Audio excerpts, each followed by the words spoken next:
What time did you wake up today? All right, I hope you have washed your face and brushed your teeth. Welcome to My Zone Online School. My name is Teacher Mudabeti, and here with my friend Landre. Our theme for this week is summer.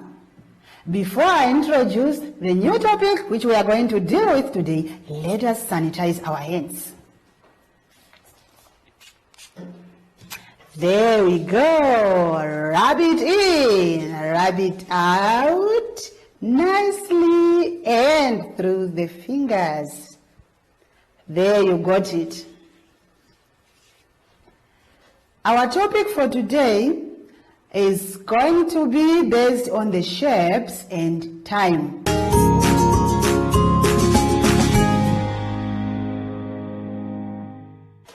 Good morning, learners. Okay, we have learned about the punctuations, remember the capital letters and the full stops. Now we are going to read the story about Mary. In this story, there are some capital letters and there are some full stops. Now I would like you to identify them, and then you have to follow the instructions of what you should do to them. With the capital letters and the full stops, you have to circle them out.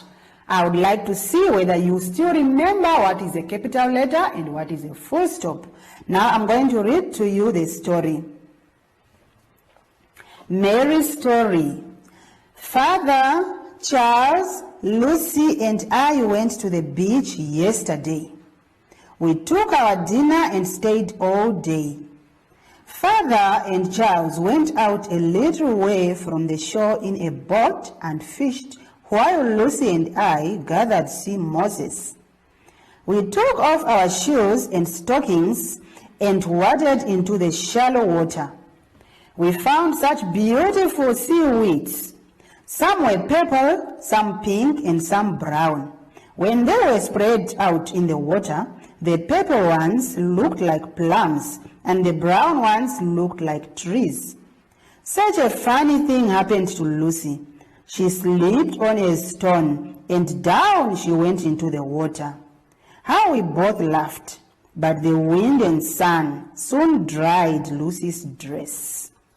That was the story about Mary and Lucy when they went to the beach. Now, it's just to circle the capital letters, all the words which are starting with the capital letter, circle the capital letter, and the full stops.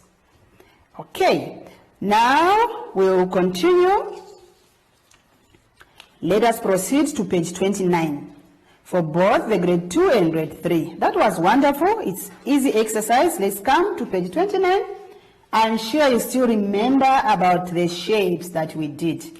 Now when we check there on page 29, we will see ourselves there, the picture of my body. But my body is full of all sorts of shapes. So we'll see if you can still remember the names of the shapes that we have learned. We are going to count the amount of shapes to complete the sentences. You have to count the shapes. If you don't remember the shapes, then you will not know which one to count and which one to put where. But then if you still remember, can we remind ourselves what shapes do we have?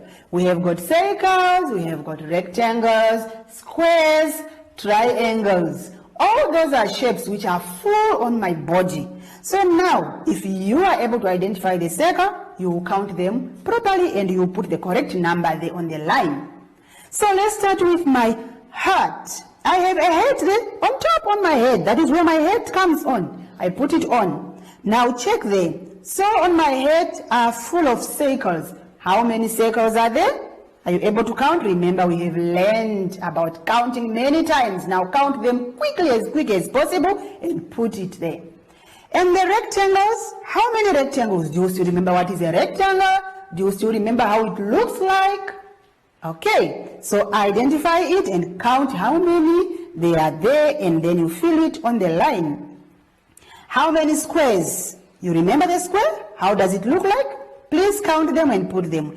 And the triangles as well. On my face, how many circles, how many triangles, and how many squares are there in my face? Now check my arms. What shape are my arms? What shape is my body? What shape are my legs? What shape are my feet? Just check those shapes and you will be able to write the correct answers. Thank you, learners.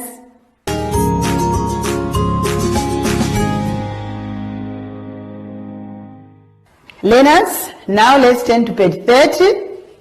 I hope you have now checked and you have seen what we are going to do today. Now, before we start with our new lesson of today, I would like to introduce my new friend who is going to help me to do the lesson of today. Can you please say hi to her? Hi. All right. Okay, today's lesson is going to be about time. We are going to look at the clock. All right. We are going to see and we are going to learn how to tell time, AM and PM. What is AM? AM is when it is in the morning up to 12, from 12 to sunset, and when we are sleeping we say it's PM. PM is in the night. Okay, so I'm going to show you a lot of things. You always wonder when mommy says it's time to go to school, it's time to eat lunch now.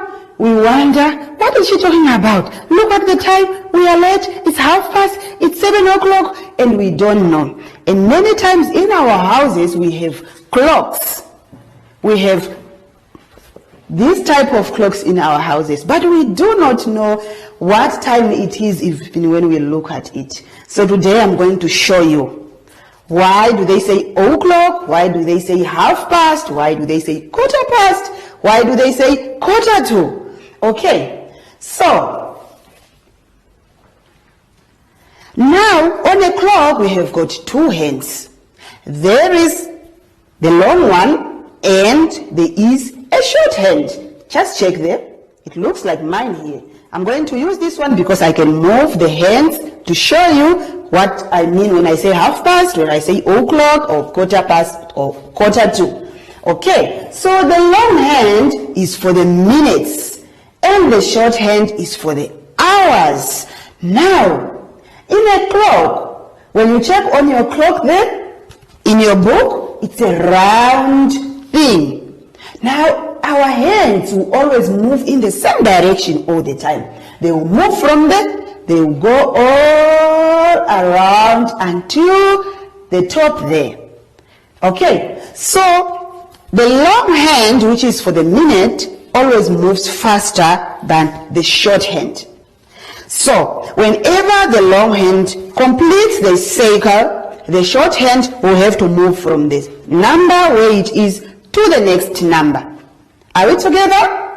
Okay, I hope you are still with me. Now, when we say o'clock, means that the long hand should be at 12.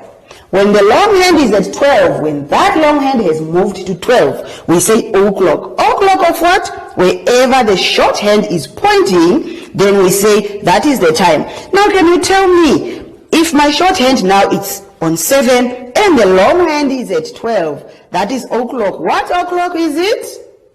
That is 7 o'clock. Thank you. Same applies. If I move my short hand to 3 or to 4, let me say 4, the long hand is at 12. What time is that? 4 o'clock. Thank you. That is wonderful. Okay, the short hand and the long hand can be together on the 12. What do you think would that be? What time would that be? 12 o'clock. Yes, my friend is really helping me. Are you getting it right? That is wonderful. Now we shall move to 1/2. 1/2. We are late. It's 7:30. We are late. It's 1:30. We have to go to bed. We have to bath. You don't know what is 1/2. So, what is now 1/2? Now half past, you see the circle? This is a complete circle.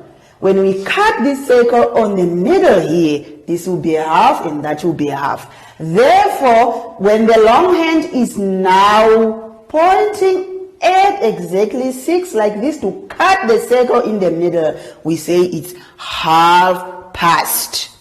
All right, are you still with me? That is half past. Okay, now let me show you an example. My long hand is now at 6. And my short hand perhaps is at between the 7 and the 8. Just between there. And the long one is at 6. Remember, it's half past. But half past what?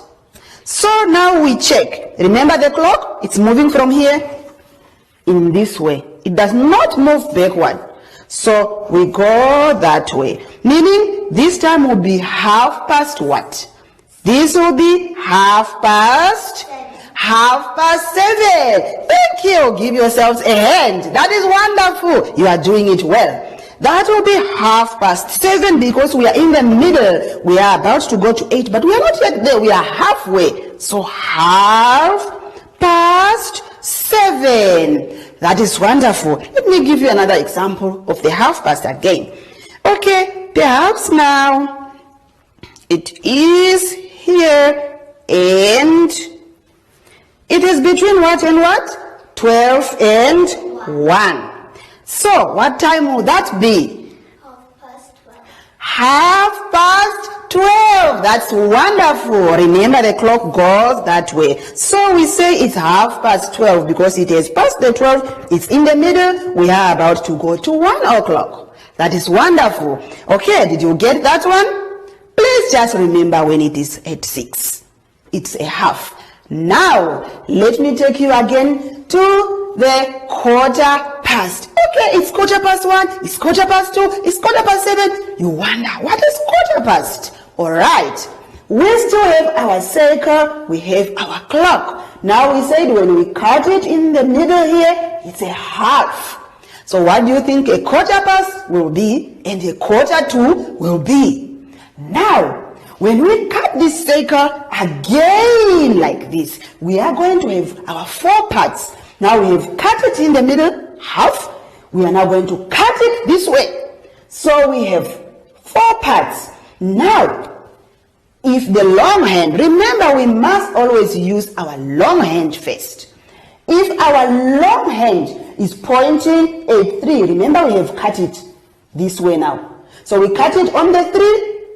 Nicely straight to a 9.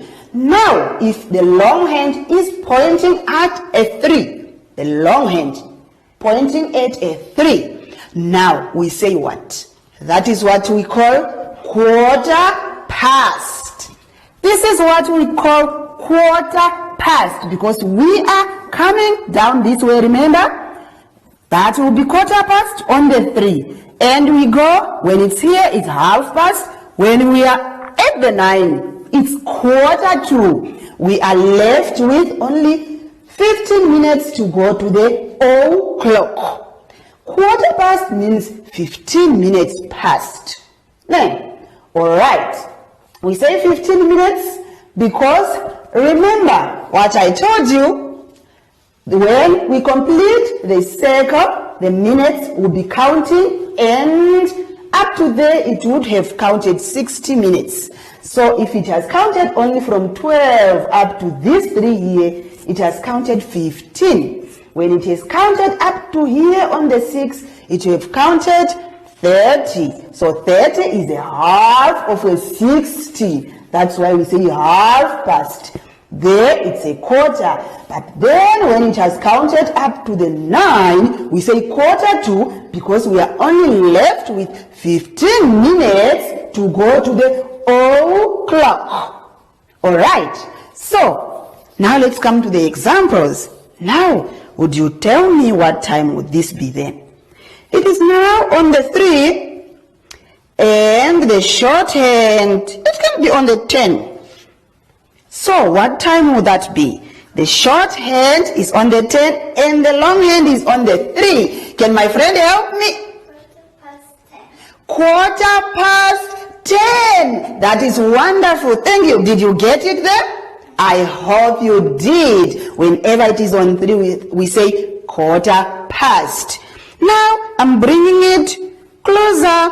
Maybe it is on the 2, and then the long one is on the 3. We say quarter past 2. Thank you very much. Now let's try quarter to. Let's try quarter to. The long hand is on the 9. Remember, we cut the circle this way. Okay, the long hand is on the 9, and the short hand is not on the 7, and is not yet on the 8. But it's almost getting to the 8. It's somewhere there. But the long one is at 9. What do you think that time will be? Okay, but then we are not going to say quarter past. Remember, the past will be that side. And when it's on the 9, I said it will be quarter to. Because we are now going to go to a o'clock when it's on the 12. So we are going to say quarter to 8. We are approaching the 8. Little by little, we will be at 8 o'clock. Because when the long one will come to 9 there, then the short hand will be now at 8, and you will say 8 o'clock. So that is the time. So now I hope you have learned how to tell the time. Now we are going to go back to our clocks, which are on page 30, and let's try the first one. You are going to draw for me the hand to show me the 8 a.m. But before I do that, let me tell you something. We always have the a.m. and the p.m. So when you hear people are saying it's 13 hours, what do you think they mean? 13 hours, it's at the p.m. Are we together? So 13 hours, they just mean 1 o'clock. Remember, this is 12 o'clock. If you were to say it's in the p.m. and you don't want to use the 1 anymore, you say from 12 we go to 13 hours, 14 hours, 15 hours, 16 hours, 17 hours, 18 hours, 19 hours, 20 hours, 21 hours, 22 hours, 23 hours, and 24 hours. It's in the middle of the night and we are fast asleep. So that is what they mean. Are we together? So when they say 13 hours, don't be surprised. Just continue from the 12 to the 1, you say 13 hours because now it will be p.m. Remember, p.m. is in the afternoon and in the night. Are we together? I think you have got it this time. All right. Now let's go to our page 30 and check if we can do these clocks which are here. The first clock there, I would like you to draw for me the hands. Show me the hands, the long hand and the short hand. Where will they point? If it's 8 o'clock. But a.m. means it's in the morning, so you must show me where the long hand will point and where the short hand will point. Can you tell me where it will point? When we say 8 o'clock? All right. So the long hand will point where? At the 12. Thank you. And the short hand will point where? At the 8. Very good. It will point at the 8. Then we say it's our o'clock. And then now, the second clock there, you must tell me what time is that. The long hand is on 12 and the short hand is on 6. Remember something, the numbers must be in your head. Not all the clocks will have numbers like this one. Some clocks will just be drawn circles, but the clock itself, all of this must just be in your mind when you see it. Even if there are no numbers, you must know that a 6 should be down, a 12 should be up. Are we together? That is another thing that you must pay attention to. So tell me also, the long hand now it's on 6 and the short hand is on 4. What time is that? And you continue with the other ones. You draw for me the hands. And on the second activity, you are going to tell me again what time is this. All the clocks you must now tell me what time are they showing. Remember, 1/2 on the 6, the long hand. O'clock is on the 12, the long hand. 1/4 is on the 3. And quarter to is on the 9. That is wonderful. Okay, now, what should you do? We have come to the end of our lesson. I would like to remind you of what things you must do and what things you mustn't do when you are at home. You must not touch your face unless if your hands are very, very clean. Don't touch your nose, don't touch your eyes, don't touch your mouth unless if you have washed your hands nicely and you are very sure that they are clean. So what should I do then? You must do what? You must use the handy sanitizer. Can we show you with my friend how to use it? Spray nicely there and rub it in, rub out, rub nicely and between the fingers. That is wonderful. That is wonderful. There you go. But you must remember to do your work and you must play, be active so that you are fit. Now we are going to call our friend Zoshi to say goodbye.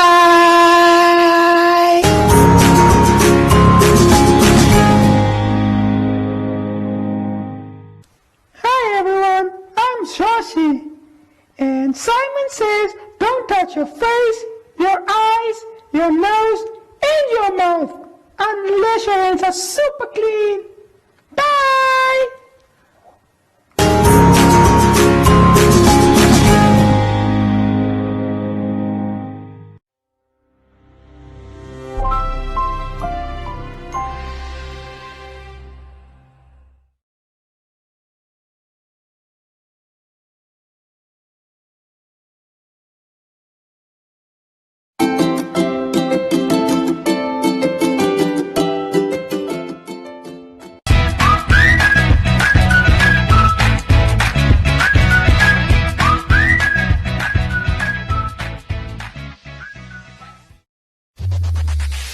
Win free airtime with hashtag LearnOnOne. Share your comments on the lessons. WhatsApp your feedback, name and town to 081 200 6659. Hashtag LearnOnOne. Invite learning in.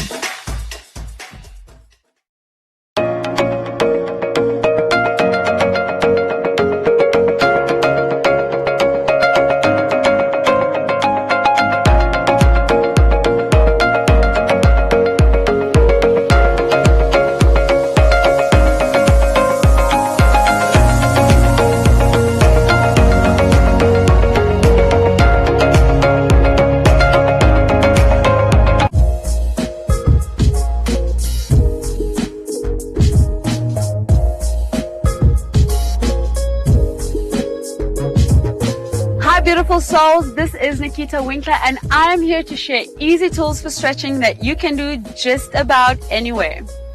This is a demonstration, so what's most important is that you take the time that your body requires to release the tension that you have. So let's get started. In this session, we will be using all the tools you have and all the tools you need to give yourself a neck massage, a neck and shoulder massage. So first I'm going to cup my fingers and I'm going to go to the front of the neck and I'm going to draw lines down and then massage up, down, whatever feels good. If you feel the tension, dig into it. I'm going to go to the back of the neck now using 4 fingers.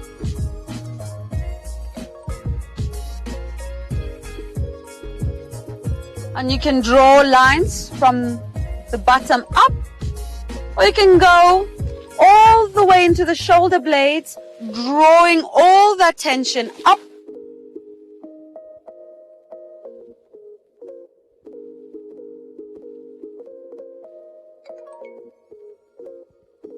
And last but not least, using the thumb, especially this part of the thumb, to dig into the head, the base of the skull. Create circular movements or line. Go where you find the tension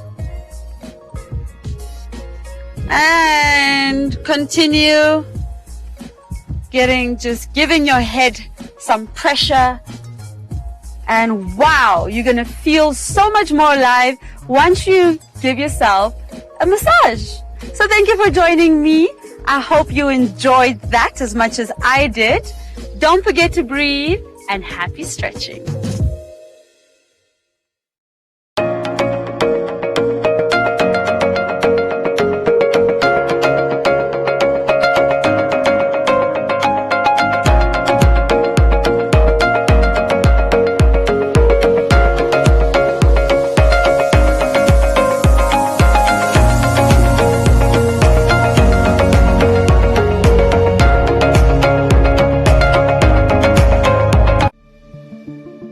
COVID-19 affects people very differently.